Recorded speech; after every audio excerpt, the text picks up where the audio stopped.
What up, everybody? It's your boy Surma. I forgot to say the fateh. Waheguru ji ka khalsa, Waheguru ji ki fateh.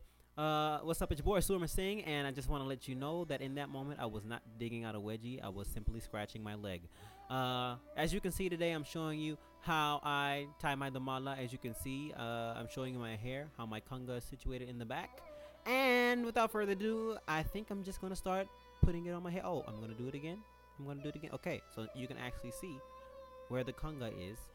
I don't know why my hair looks like this. This is legit the day after I washed it, and my hair never looks like this the day after I wash it. But oh well. So a lot of you may wonder, how do I actually tie my punga for my dumala with this short afro textured hair? By the way, this is 4 years of hair growth that I have on my head right now. 4 years. Can you believe it? But what I do is I slide the star over my head, as you see now. And then what I use to secure the fabric to my hair / head are the 50s that I will never use ever again in a Patiala Shahi / Morni / triangle shaped the star, because I do not like triangle shaped bugs. And they are very just uncomfortable for me, and they don't look as grandeur as the dumala. Okay, dumala is king. Dumala is the best, fam. This is the original, the predecessor, the gift of Kalgidar Padshah. This is what we talking about, fam. Anyway, let me stop being crazy and actually tell you what I'm doing here. So I take the 50 and I go above my head, as you saw, and then I tie it down to the front under the cloth, and then I turn around and I loop it back up and I tie it around the back, so it gives me just extra support to make sure that it doesn't come loose. And then I twist it like a normal person would twist their long hair into the star, except I don't have long hair like that because my hair is afro textured, so I have to do something else. Also, I want to mention that the star that I'm using to tie my punga is mixed voile fabric, and it's about 8 meters long, just to let you know.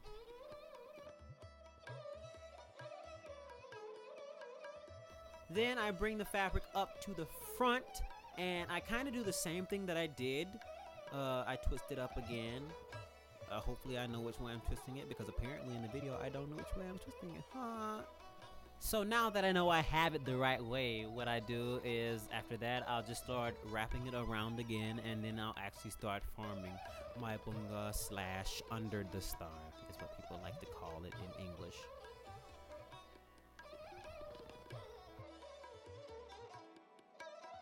I also don't think you should have to sit here and watch me tie this in real time, so don't skip ahead. I'm just gonna fast forward it for you. Also, if you look towards the beginning of the video, you notice how my jura is positioned towards more the back of my head, and that's because I love the side view of a dumala, when it kind of looks like the dumala is so heavy that it's leaning back on the person's head and it's forcing the person's head to stay upward. And that kind of represents to me how the responsibility that the guru has given us is so heavy.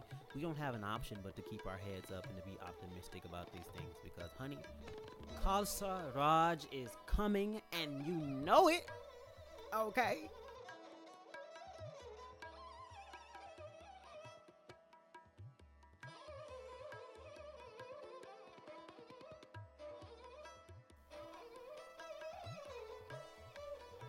Now that that's done, I just kind of pat around to make sure the shape is right, kind of fix the shape a bit.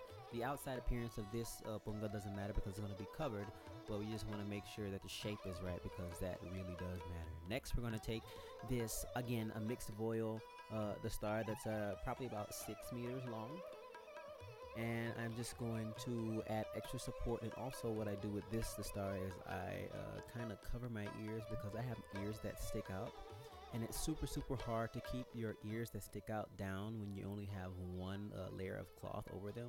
So what I do is, for the next one, I just tie a thin layer of cloth over both my ears, so it helps to keep those down.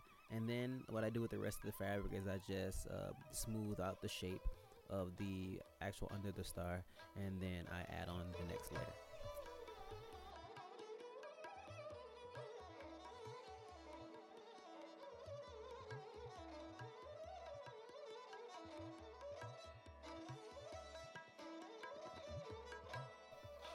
Now I just move it around, make sure it's snug, make sure it's comfortable. And now for the next dastar, the final dastar. This one is again mixed voile, and I believe it's about 7 to 8 meters. And what I do is I just bring the fabric over my head and I tie it in a knot in the back, but I want to make sure that all the fabric in the middle is under the knot, because if I don't tie it under the knot, then the white is going to show in through the back of the dastar, and we don't want that, do we? Also, you want to make sure when you tie the knot, you tie the knot as small and as flat as possible, because if you don't tie it flat, you will feel it and it will annoy you all day long. So what I kind of do is just pull it tight and then make my first letter. The first letter I just use to make sure that the top of the star is fit, tight to the under the star, and make sure it doesn't move around. And then I actually start on my second letter, which is the letter that starts to go over my ears. I don't like my dumala to be too straight. I don't like the fabric to be too straight. I like there to be a few wrinkles in it, and it just gives it a different look that I like. And then there's my third letter going over the other ear, and we kind of do it in a triangle. And then this is where it starts to look more like the dumala that you're used to seeing. This is where the fourth letter goes straight across my forehead. And then what you want to kind of do is you're going to kind of like angle it down.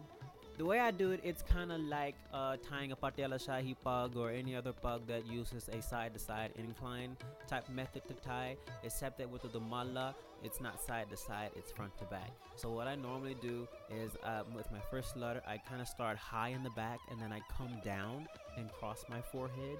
And then as I tie it, as the forehead letters, the front letters, get higher, the back letters get lower.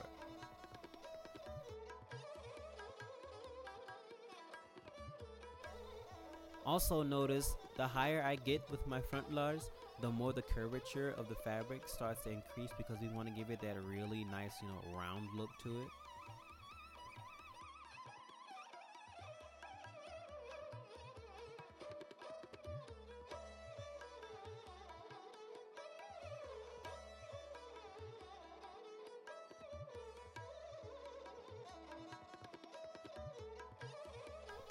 Now this letter is actually my last letter, but as you can see, there is some extra fabric hanging over that's really not long enough to make, to complete another letter.